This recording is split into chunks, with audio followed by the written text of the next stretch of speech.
Curriculum आपने बहुत अच्छे से डिज़ाइन कर लिया, EY है आपके पास लर्निंग पार्टनर के तौर पे, बट एज एन पेरेंट अगर आप भी होते और आपको अपने स्टूडेंट का, अपने बच्चे का एडमिशन कराना होता तो एक सवाल आता है आपके मन में, कॉलेज ने पहला ही बैच अभी स्टार्ट किया है, right? तो भाई मैं ही क्यों गिनी पिग बनूं, राइट?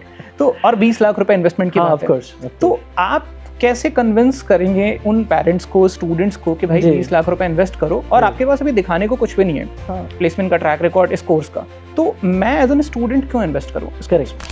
तो कि मिनिमम पैकेज, एवरेज पैकेज और हाईएस्ट पैकेज क्या हो सकता है रिस्क मैनेजमेंट में? क्लाउड वालों ने अपना एक डेटा जारी किया, कौन से जॉब्स हैं या कौन से डोमेन्स हैं जिस पे सबसे ज़्यादा इम्पैक्ट आने वाला है एआई का। तो रिस्क मैनेजमेंट को लेके किस तरीके के प्रेडिक्शन है, क्योंकि आप लोगों ने, आई एम श्योर कि आपने जब कोर्स स्टार्ट किया उससे पहले ये असेसमेंट किया होगा, तो अभी उसके ऊपर कितना इम्पैक्ट दिख रहा है, जॉब बची रहेंगी उसकी? तो सर नंबर्स अगर हम बात करें तो अभी कितने प्रोफेशनल्स की नीड है मार्केट में, एग्जैक्ट नंबर ना भी हो, और अभी सप्लाई क्या है? हाय सर, कैसे हैं आप? Thank you, I am fine. Okay sir, तो हाइप तो है इस कोर्स की, राइट? अब मुझे ये समझा दीजिए कि अगर मैंने रिस्क मैनेजमेंट किया आपके यहाँ से, ठीक है, और मुझे प्लेसमेंट मिला, तो एक दिन मतलब a day in life of risk manager किस तरीके से होता है, ताकि स्टूडेंट्स को एक कॉन्टेक्स्ट मिले कि ठीक है ये काम करना होता है एक्चुअल में, करेक्ट?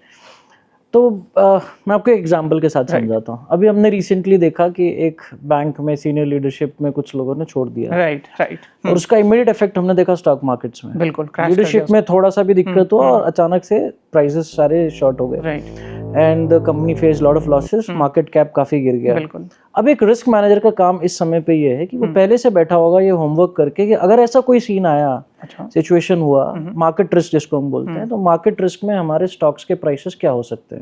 Okay. तो वो बैठेगा, फोरकास्टिंग करेगा, ही और she will create models.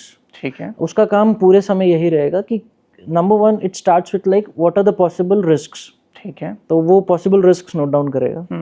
Risk को फोरकास्टिंग कैसे कर सकते हैं हम लोग, कि किस रिस्क का कितना हजार्ड हो सकता है, तो how hazardous risk is, like उसका आपको क्वांटम क्या हो सकता है रिस्क का, उसके लिए वो मॉडल्स क्रिएट करेगा, जिसके लिए उसको मैथमेटिक्स पढ़ना होता है। ठीक है। बहुत सिंपल मैथ्स में हम लोग इसको बोलते हैं प्रोबेबिलिटी। तो what is the probability if x happens, तो मैथमेटिकल मॉडल क्रिएट करेगा। फिर कोरिलेशन रिग्रेशन होगा, चीजों का कोरिलेशन आएगा कि if X thing happens what will be the effect on Y, right?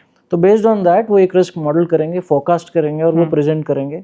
फिर वो जाएगा इन्वेस्टर्स तक कि if there is a problem in market because of XYZ things, तो this will be the effect.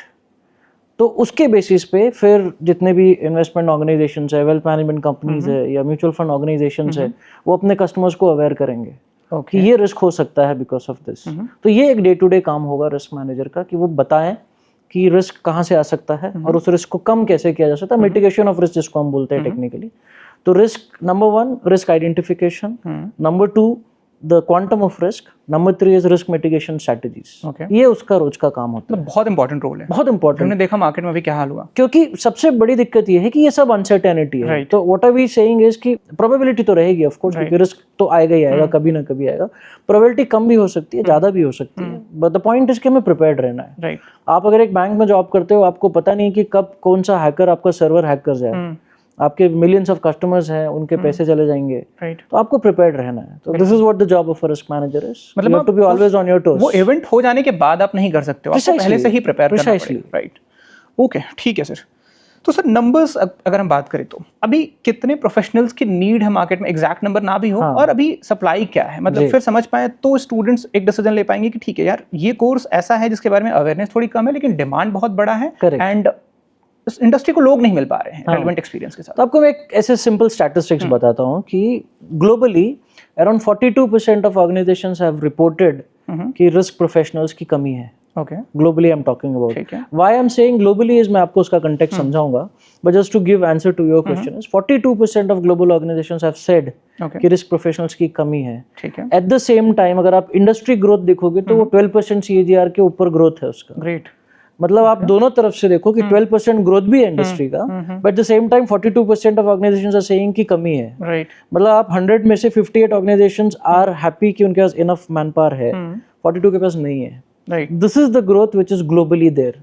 Now why I said globally, because FRM financial risk management जो हमारे course में integrated है, वो एक ऐसा मॉड्यूल है जो ग्लोबली एक्सेप्टेबल है। आप देखोगे जनरली फाइनेंस में जिनको भी करियर बनाना होता है उनको इन चीजों का आइडिया होगा। FRM और CFA एक ऐसे 2 मॉड्यूल्स हैं जो ग्लोबली सेम है। आप FRM करके आप इंडिया में हो, यूरोप में हो, US में हो, आप FRM हो, ठीक है। But that's not the case with other certifications. Like suppose if you are a CA in India, तो CA in India is called as a CPA in US, या आप यूरोप में हो तो आपको ACCA वगैरह। तो इक्विवेलेंस का डेफिनेशन अलग है, बट FRM और CFA में वैसा नहीं है। तो इसीलिए यहाँ पे ग्लोबल कंटेक्स्ट समझना ज़्यादा ज़रूरी है। तो इसलिए जो बॉडी है global association of risk professionals, वो ये सर्टिफिकेट जो कराते हैं FRM का, हमने उस कोर्स को जो इंटीग्रेट किया है, तो वो हम लोग ग्लोबल स्टैंडर्ड्स को समझ पाएंगे। That is the reason why we have involved organisations like institutes like INSEAD and NUS, ताकि ट्रेनिंग भी ग्लोबल हो और हम इस ग्लोबल रिक्वायरमेंट्स को फुलफिल कर पाएंगे। तो FRM सर्टिफाइड होकर बच्चा निकलेगा अगर इस कोर्स को कंप्लीट कर लेगा? तो इस कोर्स में क्योंकि इंटीग्रेटेड है FRM लेवल 1 और लेवल 2, तो हमारा कोर्स करिकुलम भी जो है वो very much in line with FRMs होगा। ठीक है। Lot of trainers who will come, they will be FRMs, they will be working into risk management of companies. तो बच्चा ट्रेन होगा यहाँ पे इन हाउस, और वो दोनों मॉड्यूल्स लिखेगा यहाँ पर। बाकी तो आप समझते ही है कि जो अच्छा पढ़ेगा, जो क्लियर कर लेगा, वो आगे जाएगा इस पे। राइट। अभी कौन सी कंपनी है सर इंडिया में जो हायरिंग कर रही है, मतलब ज़्यादा हायरिंग कर रही है इस प्रोफाइल के लिए? आपको एक मैं ओवरऑल कंटेक्स्ट देता हूँ। आप you name an organisation and today they have a risk management. You name an organisation, चाहे आप बैंकिंग से ले लो, चाहे आप स्टॉक मार्केट्स में काम करने वाले ऑर्गेनाइजेशंस ले लो, फॉरगेट अबाउट BFSI, आप आज मैन्युफैक्चरिंग उठा लीजिए। आप आज किसी भी मैन्युफैक्चरिंग ऑर्गेनाइजेशन में internal audit and risk is very important. Cyber security, because आप जितना टेक्नोलॉजी हम देख रहे हैं, और वो in days to come it will increase only. तो जैसे जैसे टेक का ग्रोथ होगा ऑर्गेनाइजेशंस में, वैसे वैसे आपको टेक्नोलॉजी रिलेटेड रिस्क भी बढ़ेंगे। आपको डेटाबेस रिलेटेड रिस्क्स बढ़ेंगे। DPDP एक्ट इंडिया में अब आ गया है, तो आपको डेटा प्रोटेक्शन के लिए भी आपको काम करना पड़ेगा। Climate risk, biggest risk today is climate. All manufacturing organisations today, आपको मैं एक कंटेक्स्ट देता हूँ कि today all organisations if they want to go for loans, CIBIL और जो उनका क्रेडिबिलिटी है वो तो चेक होता ही है। जो सिबिल इंडिविजुअल्स के लिए होता है, तो वैसे ही ऑर्गेनाइजेशंस के लिए भी क्रेडिट स्कोर्स होते हैं। लेकिन अब सारे ऑर्गेनाइजेशंस को क्लाइमेट पे भी प्रूव करना पड़ता है कि हम लोग कितना क्लाइमेट फ्रेंडली, कार्बन क्रेडिट जो हम बात करते हैं, तो अब उनको वो भी प्रूव करना पड़ता है। तो आज आप किसी भी ऑर्गेनाइजेशन में जाओगे जो नॉन BFSI है, नॉन बैंकिंग फाइनेंशियल सर्विसेज में है, मैन्युफैक्चरिंग में है फॉर एग्जांपल, तो आज उसको ये भी काम करना जरूरी है कि हम क्लाइमेट को रिस्क तो नहीं दे रहे। तो कहने का मतलब ये है कि अब आपके पास अपॉर्चुनिटी सिर्फ फाइनेंशियल रिस्क में नहीं है, नॉन फाइनेंशियल रिस्क भी है, जिसमें गवर्नेंस है, कंप्लायंस है। धीरे धीरे हम उस एरा में जा रहे हैं जहाँ गवर्नेंस स्ट्रांग हो रहा है। आप किसी भी सेक्टर में बात कर लो, गवर्नेंस स्ट्रांग हो रहा है। DPDP act is a governance, regulatory requirements आएंगी। तो अब हमको वो प्रोफेशनल्स चाहिए ही चाहिए जो ये समझते हो, और इससे रिलेटेड हमारे लिए एक मिटिगेटिंग फ्रेमवर्क भी रेडी करते हो कि what if a risk comes, तो हम इस पे बाहर कैसे आएंगे। तो ये जरूरत है, इसलिए स्कोप बहुत है। Any and every sector can hire risk professional today. तो एक तो ये गवर्नेंस के अराउंड में जिस तरीके के अपॉर्चुनिटीज क्रिएट हो रहे हैं वो तो हो ही रहे हैं। अब गिफ्ट सिटी का बहुत नाम चल रहा है, उसके अराउंड में किस तरीके से अपॉर्चुनिटीज आएंगे स्टूडेंट्स के पास? देखो, फाइनेंशियल ऑर्गेनाइजेशंस में रिक्वायरमेंट्स तो कभी भी रहने वाली हैं रिस्क रिलेटेड, क्योंकि उनके पास रिस्क में मार्केट रिस्क भी है, ऑपरेशनल रिस्क भी है, इन्वेस्टमेंट रिस्क है, क्योंकि उनके क्लाइंट्स हैं जिनका पैसा लगा हुआ है, वो रिस्क तो है ही। तो ये कभी भी बड़ा रिक्रूटर होगा ही BFSI। Considering the growth of GCCs in India, आज प्रेजेंटली भी करीब 1800 के आसपास GCCs इंडिया में काम करते हैं। Lot of studies are expecting this to grow to around 3000 plus in years to come, with the growth of things like GIFT City, जो इंटरनेशनल फाइनेंशियल सर्विस सेंटर बन रहा है इंडिया में, तो वहाँ पे भी बहुत सारे GCCs सेटअप हो रहे हैं। तो of course no doubt BFSI as a sector तो बहुत बड़ा मार्केट रहेगा ही। इसमें market risk, liquidity risk, operational risk, investment risk, ये सब में तो आने ही वाले हैं। बट मैं फिर से हाईलाइट इसी बात पे करूंगा कि नॉन फाइनेंशियल रिस्क एक बड़ा चंक बनने वाला है, जहाँ पे आपको internal audit, cyber security, data analytics in risk is a big thing, कि आज रिस्क में कितना डेटा एनालिसिस हो रहा है, AI इन रिस्क आएगा, और आप रेगुलेटरी कितने कंप्लायंट है, वो रिस्क, तो इन सब में अपॉर्चुनिटीज बढ़ने ही वाले हैं। तो इतना होलिस्टिक हमने इस करिकुलम को डिजाइन किया हुआ है क्या? यस। तो अगर आप हमारा करिकुलम आप ब्रेकअप देखोगे तो we have divided it into 4 terms. तो 15 महीने को हमने 4 टर्म्स में डिवाइड किया, जिसमें आखिरी term is internship, 3 months of fully internship, और जो बाकी 3 टर्म है उसमें पहले और तीसरे टर्म में major components are FRM, financial risk. ठीक है। However we have, because it's a PG programme, तो हम लोगों ने इसमें मैनेजमेंट के सब्जेक्ट्स बहुत सारे ऐड किए हैं। जैसे आपको हम ऑर्गेनाइजेशनल कल्चर भी सिखाएंगे, हम आपको इसमें इकोनॉमिक्स सिखाएंगे, वो भी जियोपॉलिटिक्स एंड इंटरनेशनल इकोनॉमिक्स सीखेंगे बच्चे यहाँ पे, क्योंकि again FRM is a global aspect, तो आपको जियोपॉलिटिक्स समझ में आना चाहिए। जो बीच का सेकंड टर्म है उसको हमने प्राइमरीली फोकस किया हुआ है नॉन फाइनेंशियल रिस्क के लिए। तो उस टर्म में बच्चे जो है वो इंटरनल ऑडिट एंड रिस्क पढ़ेंगे, साइबर सिक्योरिटी रिस्क पढ़ेंगे, वो इंफॉर्मेशन सिक्योरिटी रिस्क पढ़ेंगे, data analytics in risk, AI in risk, regulatory risk, compliance risk, ये सब सेकंड सेमेस्टर में पढ़ेंगे, सेकंड टर्म में रहता। ठीक है। तो आपको करिकुलम में एक अच्छा खासा कंपोनेंट दिखेगा जो नॉन फाइनेंशियल रिस्क पे है। इसके दो फायदे, पहला ये है कि स्टूडेंट का एम्प्लॉयमेंट अपॉर्चुनिटी का हॉरिजॉन बढ़ेगा। आप जिस सेक्टर में इंटरेस्ट रखते हो आप उस सेक्टर में अपॉर्चुनिटीज ढूंढ सकते हो। फॉर एग्जांपल, अगर कोई एक मैकेनिकल इंजीनियर है जिसको लगता है कि वो मैन्युफैक्चरिंग में अच्छा कंट्रीब्यूट कर सकता है, तो वो रिस्क पढ़ के मैन्युफैक्चरिंग सेक्टर में जॉब्स ढूंढ सकता है। वहाँ पे उसको इंटरनल ऑडिट में भी जॉब्स मिल सकते हैं, क्योंकि वो मैन्युफैक्चरिंग भी समझता है और अब रिस्क भी समझता है। तो this is one aspect. Second aspect is कि इससे ये होगा कि कभी अगर साइक्लिक हुआ industry, we are seeing what is happening geopolitically, wars हो रहे हैं, सब हुआ, तो यूएस बेस्ड इन्फ्लुएंस बहुत होता है हमारे इंडिया में फाइनेंशियल सर्विस इंडस्ट्री में। तो कभी फाइनेंशियल सर्विस इंडस्ट्री अच्छा नहीं भी कर रही है तो आपके पास रिस्क मिटिगेशन है कि एक सेक्टर ने अच्छा नहीं किया तो मेरे पास नॉन फाइनेंशियल रिस्क है, ठीक है, यहाँ पे मुझे अच्छे जॉब्स आएंगे। अच्छा, एक सवाल, करिकुलम आपने बहुत अच्छे से डिज़ाइन कर लिया, EY है आपके पास लर्निंग पार्टनर के तौर पे, बट एज एन पेरेंट अगर आप भी होते और आपको अपने स्टूडेंट का, अपने बच्चे का एडमिशन कराना होता तो एक सवाल आता है आपके मन में कि यार कॉलेज ने पहला ही बैच अभी स्टार्ट किया है, हाँ। तो भाई मैं ही क्यों गिनी पिग बनूं, राइट? तो और 20 लाख रुपए इन्वेस्टमेंट की बात है, तो आप कैसे कन्विंस करेंगे उन पेरेंट्स को, स्टूडेंट्स को कि भाई 20 लाख रुपए इन्वेस्ट करो और आपके पास अभी दिखाने को कुछ भी नहीं है, प्लेसमेंट का ट्रैक रिकॉर्ड इस कोर्स का, तो मैं एज एन स्टूडेंट क्यों इन्वेस्ट करूं? करेक्ट। तो सबसे पहले तो आपको बताता, Imperial as an education institute नया नहीं है, राइट? हम हैं 9 साल से इसी इंडस्ट्री में, हमारे बच्चे ऑलरेडी बहुत सारे बड़े बड़े ऑर्गेनाइजेशंस में जॉब कर रहे हैं पिछले 9 सालों से, ठीक है। This is point number 1। तो हम नए नहीं हैं, द ओनली डिफरेंस इज कि ये नया कोर्स है। ओके, एज अ नेम हम पुराने हैं और जो हमारा इंडस्ट्री कनेक्ट है वो पुराना है। सेकंड, जो सबसे सूदिंग बात हो सकती है किसी भी पेरेंट के लिए या बच्चे के लिए, कि जो ऑर्गेनाइजेशंस आज हमारे यहाँ पे सपोज ऑडिट में हायर कर रहे हैं या फाइनेंशियल रिपोर्टिंग में हायर कर रहे हैं या फंड अकाउंटिंग में हायर कर रहे हैं, उन सभी के पास रिस्क डिपार्टमेंट भी तो है, राइट? ऑर्गेनाइजेशन वही है। आज वही ऑर्गेनाइजेशन, मैं आपको कुछ नाम ऐसे बताता हूँ, there are few organisations you know who come to us and hire in multiple roles. Okay, उसी ऑर्गेनाइजेशन में कुछ बच्चे फाइनेंशियल रिपोर्टिंग में प्लेस हो रहे हैं, कुछ फंड अकाउंटिंग में प्लेस हो रहे हैं, कुछ ऑडिट में प्लेस हो रहे हैं, ठीक है। वही ऑर्गेनाइजेशन आगे चल के रिस्क मैनेजमेंट में भी प्लेस करेगा, ओके, क्योंकि ऑर्गेनाइजेशंस तो वही है। अब उल्टा बेनिफिट ये हुआ है हमको एज एन इंस्टीट्यूट ऑल्सो कि हमें नए रिक्रूटर्स नहीं ढूंढने पड़ेंगे, ओके। एग्जिस्टिंग रिक्रूटर्स के पास ज्यादा ऑप्शंस मिलेंगे हमारे बच्चे हायर करने के लिए, तो रिक्रूटमेंट वाइज प्रॉब्लम नहीं है। दूसरा और एक बहुत इंपॉर्टेंट फैक्टर है, हम लोग इस पे बहुत बात कर रहे हैं और हम लोग हाईलाइट भी करते हैं इसको, कि अगर आप इस कोर्स का मेंटोर लिस्ट देखोगे आप, तो there are lot of chief risk officers who have come on board to curate this course and curriculum. कुछ का नाम बताएंगे आप? हाँ, तो आप देखिए जैसे डॉशे बैंक है for example, you have got somebody from Jio financial services, you have got Kirloskar brothers, ठीक है। तो एक्सिस बैंक, इनके जो हेड ऑफ रिस्क्स हैं, they have come on to our board, so they are the people who are curating this course, they will be the ones who will mentor the students, so students will automatically get absorbed, okay, so that is not the risk. This is one. And thirdly, this is the second point, thirdly the most important point is ऐसा programme holistically design अभी बहुत कम available है।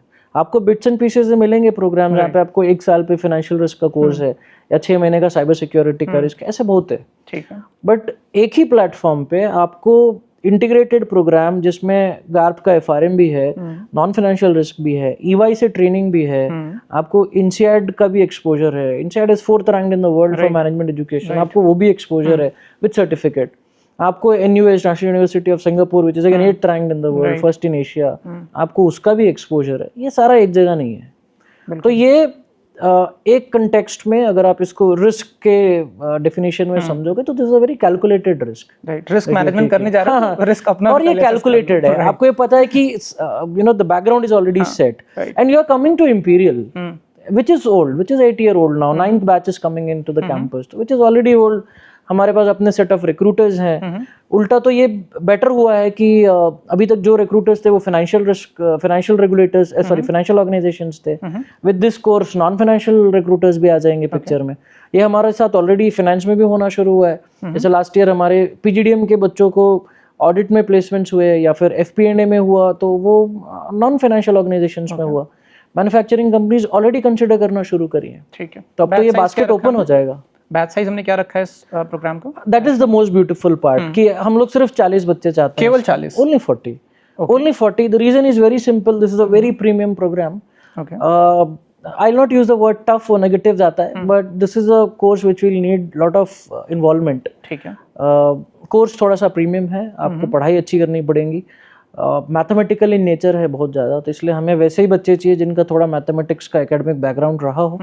Mathematics, analytics, most importantly we are going to send students to NUS and INSEAD, तो वो global standards को भी match करने वाला स्टूडेंट चाहिए। तो इसलिए छोटा कोहर्ट बट बहुत वेल ट्रेंड होंगे ये लोग और बहुत अच्छे जॉब्स करेंगे। और कैसे सेलेक्ट करेंगे हम इनको? क्योंकि अब हमारी बातों को सुन के, आपकी बातों को सुन के, मैम की बातों को सुन के एक सवाल ये आएगा स्टूडेंट्स के मन में कि क्या am I right fit candidate for this program? Correct. तो किस तरीके से आप So सेलेक्ट करेंगे? if you talk about the qualifications that we need is we want people who have studied engineering or statistics or maths in the background, ठीक है, or people who carry some work experience into finance or analytics, या फिर कुछ charter किया हो, जैसे अगर CA group 1 किया हुआ होगा या फिर आपने CFA लेवल 1 किया होगा, तो we are looking for such kind of candidates who are eligible to apply. Okay. And then we'll have strong interview processes. Again, like PGDM, हमारा जो पहले का स्ट्रक्चर है वही, here also we are going to take 2 rounds of interviews. ठीक है। But here it is going to be, you know, even more critical, क्योंकि यहाँ पे interviews जो ले रहे हैं वो लोग organization से ले रहे हैं। और वो रिस्क वाले प्रोफेशनल्स हैं। ठीक है। तो वही लोग ले रहे हैं इंटरव्यूज। तो जैसे अभी तक भी जो बच्चे हमारे एडमिट हुए हैं उनके दोनों राउंड ऑफ इंटरव्यूज जो लिए हैं वो इंडस्ट्री से रिस्क प्रोफेशनल्स ने लिया है। ठीक है। And if they are happy then we are offering the seat. और एंट्रेंस एग्जाम वाइज उसमें कुछ ऐसा कट ऑफ हमने रखा हुआ है क्या? No, not exactly. Throughout first class हो वो डिजायरेबल है। ठीक है। But again you know we are open to evaluate candidates जिनका एकेडमिक क्रेडेंशियल्स थोड़ा इधर उधर भी हुआ हो, बट अगर उसका एटीट्यूड अच्छा है, एप्टीट्यूड अच्छा है, वर्क एक्सपीरियंस अच्छा है, या फिर उन्होंने मैथमेटिक्स पढ़ा हुआ है, अगर इंटरव्यू में if they perform well, we want good candidates. Okay. एक सवाल और आता है स्टूडेंट्स और पेरेंट्स के मन में कि 20 लाख रुपए इन्वेस्टमेंट एक बड़ा अमाउंट है, तो लोन क्या मिल पाएगा? जो कि पहला कोर्स है, पहला बैच होगा आपका ये, तो उसमें किस तरीके का सपोर्ट? नहीं, we already have lot of tie-ups with organisations and all of them have agreed to fund this also. अच्छा। और ये देखिए ऐसा सुनने में नया लग रहा है, बट देन मैं आपको एक कंटेक्स्ट देता हूँ। Industry is moving towards skill based education. ये बच्चों को कितना पता है कितना नहीं पता है वो डिबेटेबल है, बट अगर आप स्टैटिस्टिक्स देखिए, आप डेटा देखिए ओवर द लास्ट 5 years का, आप जो स्कूल्स अच्छे कर रहे हैं इंडिया में आप वो पिक करके देखिए, they are moving towards industry orientation. तो industry is okay to have people who just have good skills. ठीक है। नाउ टू इम्पार्ट स्किल्स आपको हाईली यू नो मतलब ऐसे इंस्टीट्यूट्स मिलेंगे जहाँ फीस हैवी है। राइट। और बैंक्स को भी ये पता है फंडिंग देने से पहले कि अगर ये बच्चा इतना अच्छा कोर्स पढ़ रहा है तो उसको अच्छे जॉब्स मिलने वाले हैं। उसने भी रिस्क असेसमेंट किया होगा। एग्जैक्टली। तो बैंक्स का अपना एक रिस्क असेसमेंट स्ट्रेटजी है, तो दे डू इट। तो जितने भी हमारे पास जितने भी बैंक्स और NBFCs एसोसिएटेड है, they all have agreed to fund this course. तो आपको फीस असिस्टेंट मतलब लोन असिस्टेंस रहेगा हमारे जो एग्जिस्टिंग बैंकर्स है सारों के साथ में। सेल्स में तो जॉब नहीं मिलेगी, सबसे बड़ा कंसर्न जो स्टूडेंट्स का सवाल ही नहीं है ना, क्योंकि risk is not sales. Course ही ऐसा है ना। आप मैं समझ रहा हूँ आप कहाँ से आ रहे हो, क्योंकि आज PGDM या MBA फाइनेंस का बच्चे के साथ ये प्रॉब्लम हो ही रहा है कि रोज देखते हैं स्टूडेंट्स पढ़ रहा फाइनेंस से, बट वो जा रहा है और फाइनेंशियल सेल्स कर रहा है। PGDM एक यू नो अम्ब्रेला कोर्स है, तो वहाँ पे आप बहुत सारी चीजें पढ़ते हो, तो वहाँ पे ये प्रॉब्लम हो सकता है। बट ये तो बहुत risk is a very you know targeted and focused course.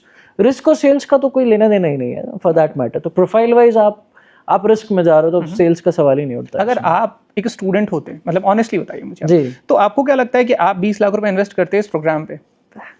मैं आपको एक छोटा एग्जांपल देता हूँ। आप मेरी बात करो तो इसलिए मैं बात करता हूँ। ठीक है। मैं ICFAI हैदराबाद से पढ़ा हूँ, तो मैं छत्तीसगढ़ का हूँ। तो जब ICFAI हैदराबाद ने छत्तीसगढ़ में पहला कैंपस शुरू किया तो मैं उस पहले बैच में स्टूडेंट था। अच्छा। और बस अब rest is the story, you can say that. तो what I am trying to say is कि आप कैलकुलेट कीजिए, कैलकुलेटिव रहिए, आप समझिए कि आप कहाँ जा रहे हो, क्या कर रहे हो।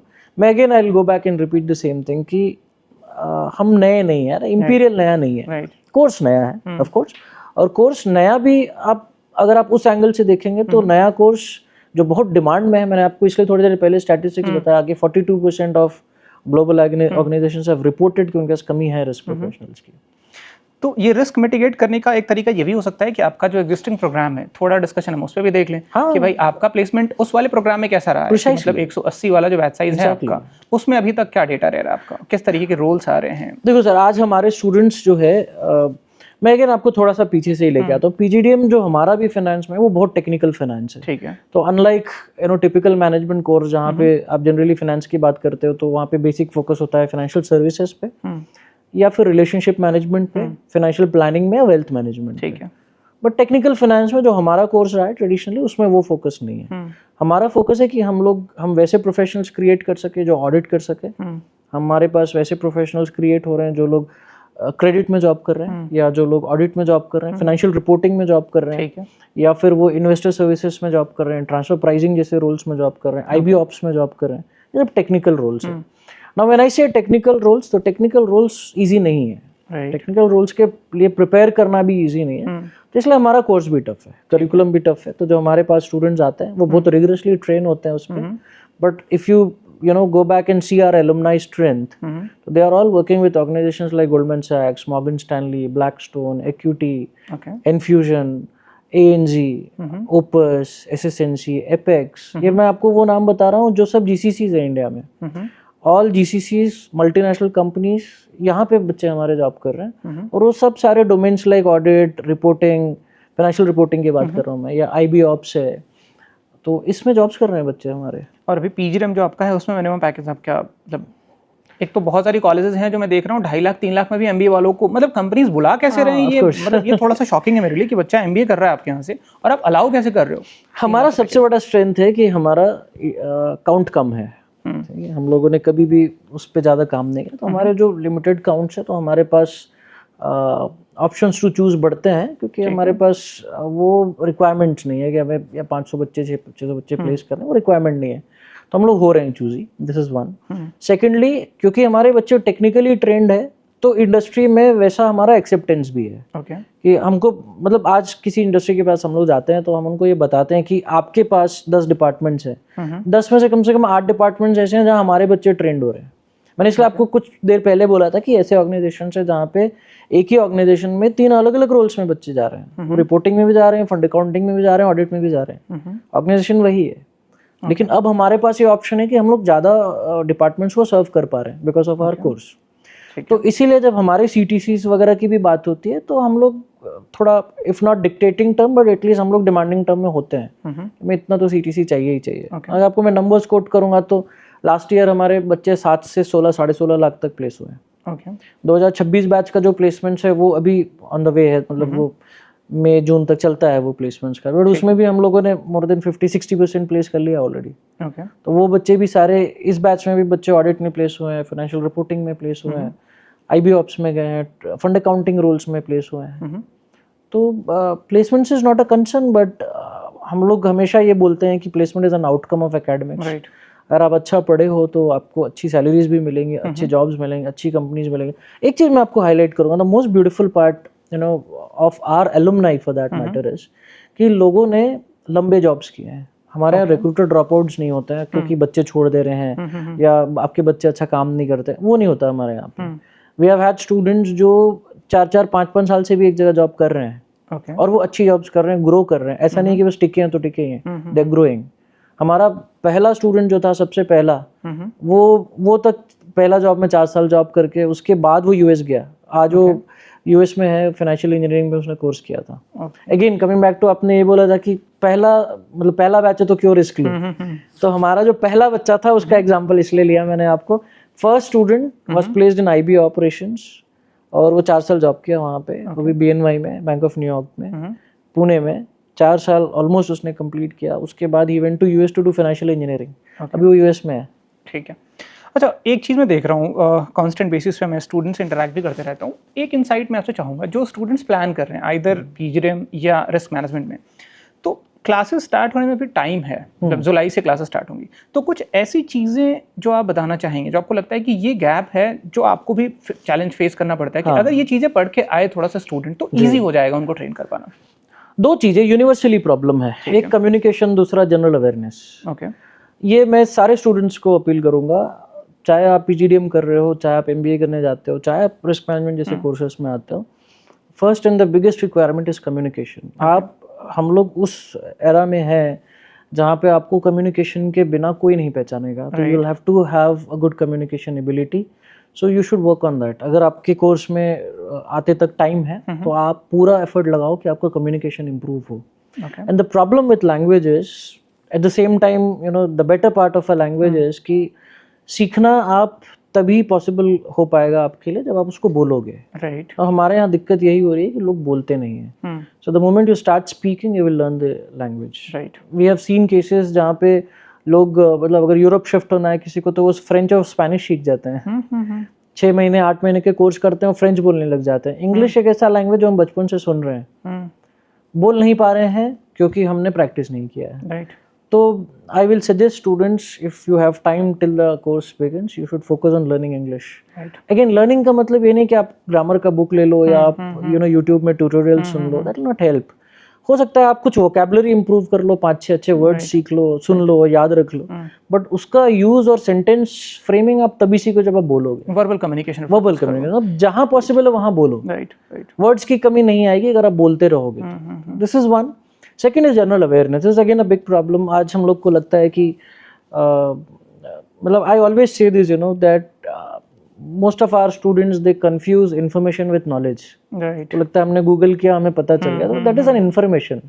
तब तक आप उसके डीप में जाओगे, पढ़ाई करोगे, थोड़ी और 4 चीजें समझोगे, क्यूरियोसिटी दिखाओगे, तब समझ में आएगा कि वो एग्जैक्टली था क्या, राइट। तो आप जनरल अवेयरनेस इंप्रूव करना पड़ेगा, थोड़ी क्यूरियोसिटी लानी पड़ेगी। You should know. आप आज किसी भी बच्चे से पूछो कि US you know why is US fighting with Iran, तो आपको ऊपर से देगा। लेकिन जब तक आप क्यूरियोसिटी लाओ, आप go to the background and understand कि ईरान इजराइल के वॉर में यूएस कहाँ से आया, right. What is the interest, strait of Hormuz बंद हुआ, बट स्ट्रेट ऑफ हॉर्मुज का सिग्निफिकेंस क्या था, अब वो समझना जरूरी है। Management students, management students are expected to give detailing, right. अगर आप सिर्फ ऊपर की बात बताओगे तो नोबडी इज इंटरेस्टेड, राइट। तो जनरल अवेयरनेस बढ़ाना है। और आज तो बहुत इजी भी है ना, अब it is not like our times कि आपको न्यूज़ देखना पड़ेगा या न्यूज़पेपर पढ़ना पड़ेगा। आप तो बस आप इंस्टाग्राम में एक पोस्ट लाइक कर लो, उसके बाद तो आपको अपने आप फीड आएगा, राइट। आपको देखना है स्क्रॉल करके, it is that easy, right. This is second thing. Third thing which I will always suggest students is like come on LinkedIn, it's a great platform, right. Networking के लिए भी, learning के लिए भी। तो ये 3 चीजें अगर बच्चे करते हैं जब तक वो कोर्स में आएंगे तो it will actually be very helpful, right. यही 3 चीजें हम भी रिकमेंड करते हैं जो भी स्टूडेंट हमारे पास काउंसलिंग के लिए आता है। कम्युनिकेशन पे तो हम कहते हैं भाई आज से स्टार्ट कर लो आप, एंड लिंक्डइन पे तो आप काम करना स्टार्ट करो, क्योंकि ऐसा नहीं हो सकता है कि आप एक ही बार डायरेक्टली किसी से रेफरल मांगो। पहले आपको नेटवर्किंग करना पड़ेगा, रिलेशनशिप बिल्ड करना पड़ेगा, प्रोफाइल बनाना पड़ेगा। पर्सनल ब्रांडिंग इसलिए हम बोलते हैं, which is very important for management students. You need to have a personal brand of yourself, और पर्सनल ब्रांड आप प्रोफेशनली बना सकते हो लिंक्डइन के थ्रू। आप कनेक्ट करो, लोगों से बात करो, आपकी लर्निंग्स को पोस्ट करो। There lot of professionals, exactly, there lot of professionals who are, you know, who are there to see कि बच्चों को क्या आता है, तो यू नेवर नो कब क्या चीज आपके लिए वर्क कर जाती है। क्योंकि आप विजिबल रहोगे तो ही ऑर्गेनाइजेशन जो हायर कर रही है वो आपको देख पाएंगे और आपको रीच आउट कर पाएंगे। प्रिसाइसली। एंड इंपीरियल में we have been calling lot of industry guests, तो आपको ऑटोमेटिकली अपॉर्चुनिटी मिलता है नेटवर्किंग का। जब कोई इंडस्ट्री से एक्सपर्ट आता है, आप उसके बारे में पढ़ो, वो कौन है, किस तरह का काम करता है, आप उससे रिलेटेड सेक्टर्स के बारे में जानकारी लो, फिर आप उसको कनेक्ट करो, उससे रिलेटेड प्रोफाइल्स देखो आप, उनसे कनेक्ट करो। ऑटोमेटिक आपको रिकमेंडेशंस आते ही हैं, एआई है तो फिर बिल्कुल आप धीरे धीरे वैसे आप नेटवर्किंग बढ़ा सकते हो, लोग आपको पहचानने लगेंगे स्लोली। ये चीज़ तो मैंने देखी है, मतलब बहुत सारे कॉलेजेस में हर बार करीबन हम लोग 15-20 हज़ार kilometre by road he travel करते हैं, और बहुत सारे कॉलेजेस में जा रहे हैं, बहुत सारे स्टूडेंट्स हमारे अलग अलग कॉलेजेस में पढ़ रहे हैं। एक चीज़ जो डिफरेंस क्रिएट कर रहे हैं यहाँ पे वो ये है कि जिस तरीके से इंडस्ट्री के लोग आ रहे हैं वो भी टॉप मोस्ट पोजीशंस पे बैठे हुए हैं, उनसे जो आप रेगुलर बेसिस पे इंटरैक्ट करा रहे हो, चूंकि हमारे भी स्टूडेंट जो भी यहाँ पे पढ़ रहे हैं उनसे भी बात होती है, तो वो एक बहुत बड़ा एड ऑन है यहाँ पे, जो मेजॉरिटी कॉलेज में बेनिफिट नहीं मिल रहा है। जिन प्रोफेशनल्स को आप वैसे रीच आउट नहीं कर सकते हो, जिनसे इंटरैक्ट कर पाना पॉसिबल नहीं है, वैसे लोग आ रहे हैं जो इंडस्ट्री लीडर्स हैं, उनसे आपको बात करने का मौका मिल रहा है। क्योंकि आपको मैं एक बात बताता हूँ कि जी ट्रेडिशनली मैनेजमेंट कोर्स ऐसा ही होता था। पिछले 10-12-15 सालों में थोड़ा सीन चेंज हुआ है, बट जब हम लोग पढ़े या उससे पहले भी जब होता, तो management education is all about learning, not from books. वो तो बुक्स में जब तक आप पढ़ रहे हो, वो थियरीज आप पढ़ रहे हो, उसकी एप्लीकेबिलिटी, हमें तो ये भी नहीं पता होता बुक लिखा कब था, वो कितना पुराना एडिशन है बुक का। तो जब तक आप रियलिटी में नहीं सीखोगे कि एप्लीकेशन कैसे होता है, तब तक आप सीख नहीं पाओगे। This is one. Second is जिस तरह का करिकुलम है हमारा वो ट्रेडिशनल नहीं है। अब जैसे फंड अकाउंटिंग है for example, fund accounting was never a traditional course to be taught, तो which is something very new, something very relevant, जो आज उसमें हायरिंग है, रिक्वायरमेंट्स है, बट ट्रेडिशनली आपको कोर्सेज कम मिलेंगे। तो आज हमारे पास यही ऑप्शन है कि हम उन्हीं से सीखे जो वो काम कर रहे हैं। तो आज हमारे यहाँ जो सब्जेक्ट भी पढ़ाने आते हैं वो इंडस्ट्री से ही आते हैं। फंड अकाउंटिंग एक कोर्स का मैं एग्जांपल लेकर बता रहा हूँ, तो जो फैकल्टी आते हैं वो इंडस्ट्री से ही आते हैं। तो वो बंदा रोज जो काम ऑर्गेनाइजेशन में कर रहा है वो यही पढ़ा रहा है आकर। तो आज भी एक गेस्ट आने वाले हैं कैंपस में दोपहर में, तो वो फंड अकाउंटिंग इंडस्ट्री से हैं, तो वो एक केस स्टडी लेके आ रहे हैं। ओके। तो हमने क्या इंश्योर करने की कोशिश की है यहाँ पे कि जो कॉन्सेप्ट्स आप पढ़ रहे हो तो ठीक है, बट एप्लीकेबिलिटी आप सीखोगे तभी आप ऑर्गेनाइजेशन में जाके वैल्यूएट कर पाओगे। तो केस स्टडीज के थ्रू, और जो आ रहे हैं वो बहुत सीनियर है अगेन एट लीडरशिप लेवल, तो जब वो आपसे बात करेंगे तो वो निटी-गिटी समझोगे आप उस रोल के या फिर उस डोमेन के। और ये एम्प्लॉयबिलिटी क्राइसिस के पीछे एक बहुत बड़ा रीजन यही है कि इंडस्ट्री और एकेडमिया के बीच में बहुत बड़ा डिस्कनेक्ट है। जो मेजॉरिटी लोग पढ़ा रहे हैं उन्होंने खुद कभी काम नहीं किया इंडस्ट्री में, तो वो कैसे पढ़ा? बहुत सिंपल है, हम लोग हमेशा बोलते हैं कि अगर आपने कभी सेल्स नहीं किया है तो आप सेल्स सिखा कैसे सकते हो? एग्जैक्टली।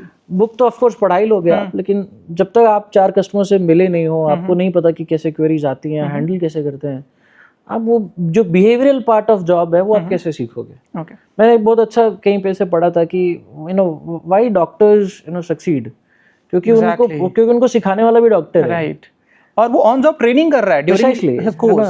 तो अगर आपको डॉक्टर मेडिसिन सिखा रहा है तभी आप अच्छे डॉक्टर बन रहे हो ना। तो वो चीज मैनेजमेंट में भी चाहिए, प्रैक्टिशनर सिखाएगा तभी अच्छा होगा। राइट।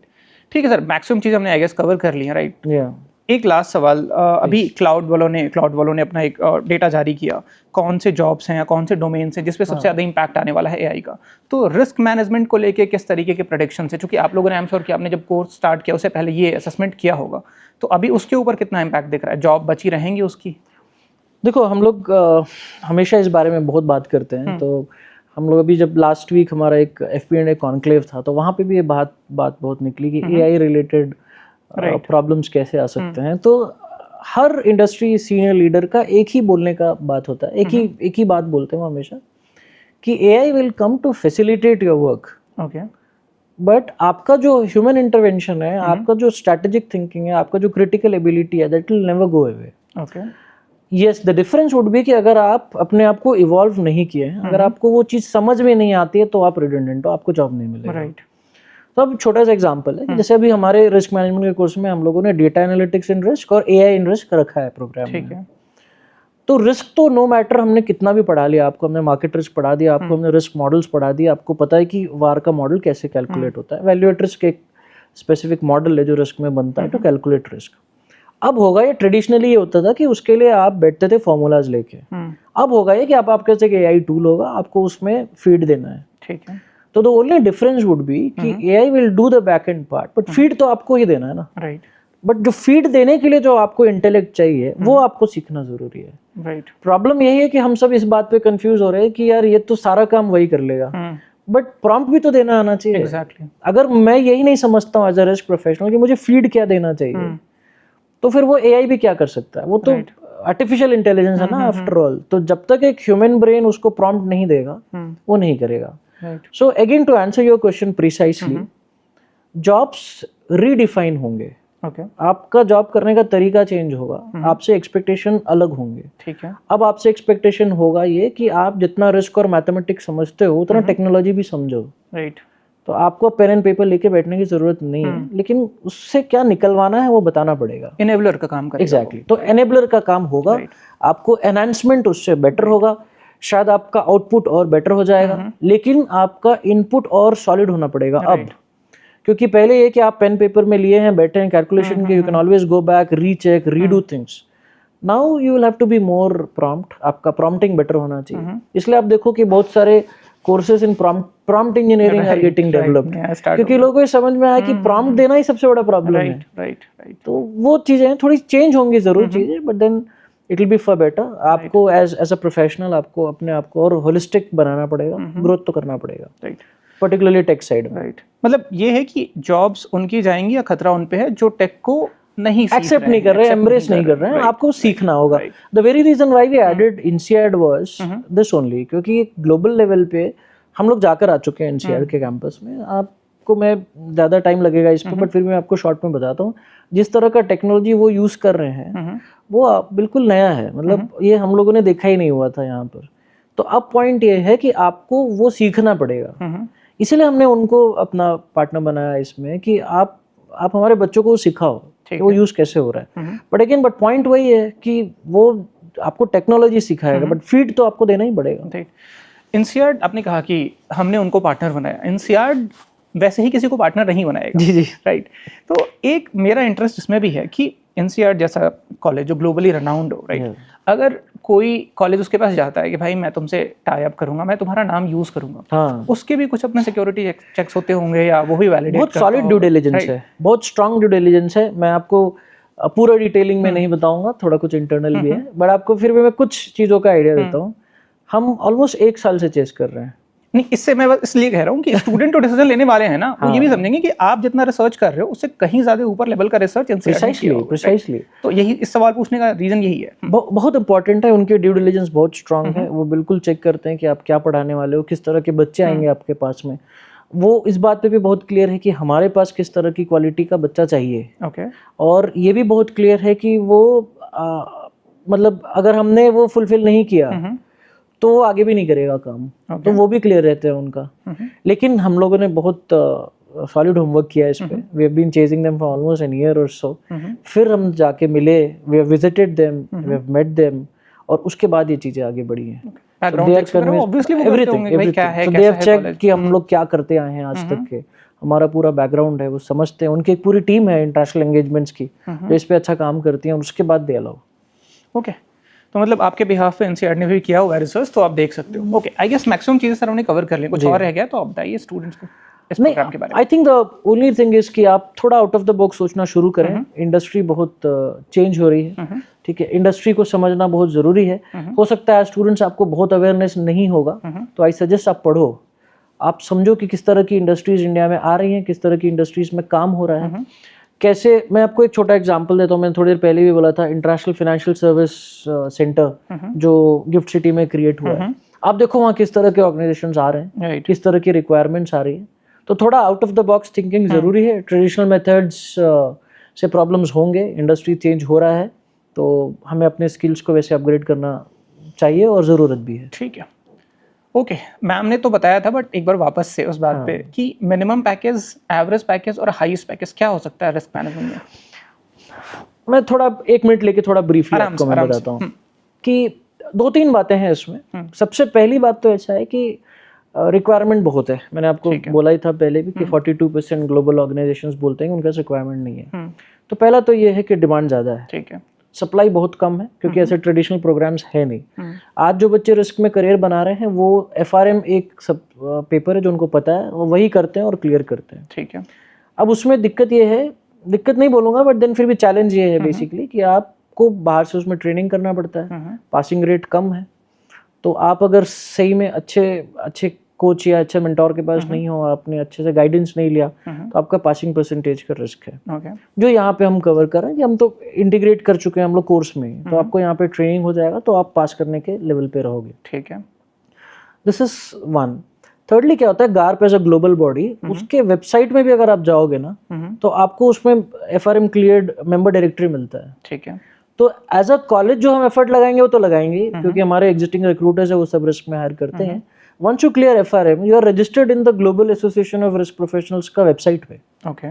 Organizations गार्प जाते हैं, जैसे आपको पता होगा चार्टर्ड अकाउंटेंट्स के हायरिंग के लिए organisations institute of chartered accountants of India जाते हैं, ICAI जाते हैं। ICAI कैंपस ड्राइव्स नहीं कराते, बट ऑर्गेनाइजेशंस खुद जाते हैं। वैसे ही रिस्क प्रोफेशनल्स को ढूंढते हुए ऑर्गेनाइजेशंस गार्प जाते हैं, मेंबर डायरेक्टरी देखते हैं। Okay. तो आप एक बार ये क्लियर करेंगे तो वहां भी आप रजिस्टर होंगे, ठीक है। This is one more aspect, one more way of looking into it कि आप किस डोमेन में जॉब कर रहे हो। okay.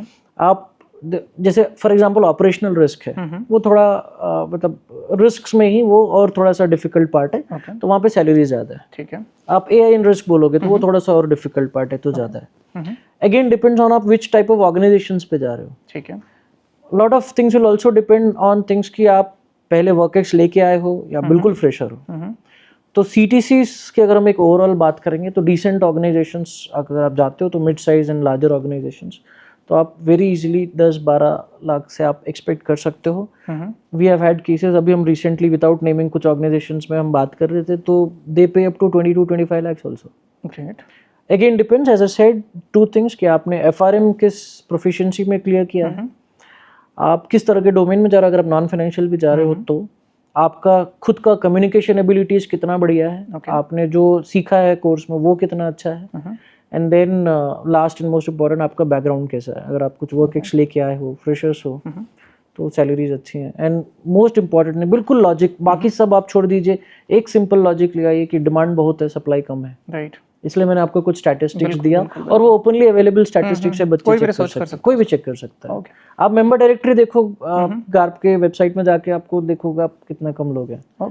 तो डिमांड है और सप्लाई कम है, तो that easily makes people more required. तो मतलब इंडिया में एक ऐसा कोर्स जो भी आप लोग स्टार्ट कर रहे हैं जहाँ से अगर आपको अच्छा पैसा अर्न कर रहा है, अच्छा मतलब जब मैं कह रहा हूँ 10 लाख से ऊपर अगर आप चाहते हो, और अगर आप ऐसा नहीं है कि आपका टियर 1 में नहीं हो पाया है, तो एक ऑप्शन ये है, कंसिडर कर सकते हो. एंड अपना रिसर्च भी करो. आप एग्जिस्टिंग स्टूडेंट जो पीजीरेम नॉर्मल पीजीरेम है उनसे एक बार कॉन्टैक्ट करो, लिंक्डइन पे जाओ, देखो कि जो सपोर्ट सिस्टम ये लोग क्लेम कर रहे हैं, क्या एग्जिस्टिंग जो प्रोग्राम है उसमें जो इन्होंने क्लेम किया था वो मिल पा रहा है या नहीं मिल पा रहा है. उसके बाद ही डिसीजन लो. चूँकि मतलब मैं समझ रहा हूँ कि 20 लाख रुपए इन्वेस्ट करना छोटी बात नहीं होती है, तो अपना भी रिसर्च करो, ड्यू डिलिजेंस करो. मतलब रिस्क मैनेजमेंट में जा रहे हो तो पहले रिस्क मैनेजमेंट तो करना ही पड़ेगा, उसके बाद लो डिसीजन. एंड अगर कोई डाउट होता है, हम कैंपस आते रहते हैं, स्टूडेंट से ऑफ कैमरा भी बात होती रहती है, आप बिल्कुल रीच आउट करो. कोशिश करेंगे, हमारे पास कुछ एडिशनल इंसाइट्स होते हैं या आपके कुछ और क्वेश्चंस हैं जो रह गए थे, हालांकि हमने सब कुछ कवर करने की कोशिश की, तो बिल्कुल आप रीच आउट कर सकते हो. पूरी कोशिश करेंगे आपके जो भी डाउट्स हैं उनको रिजॉल्व करने की. Thank you so much sir. Thank you.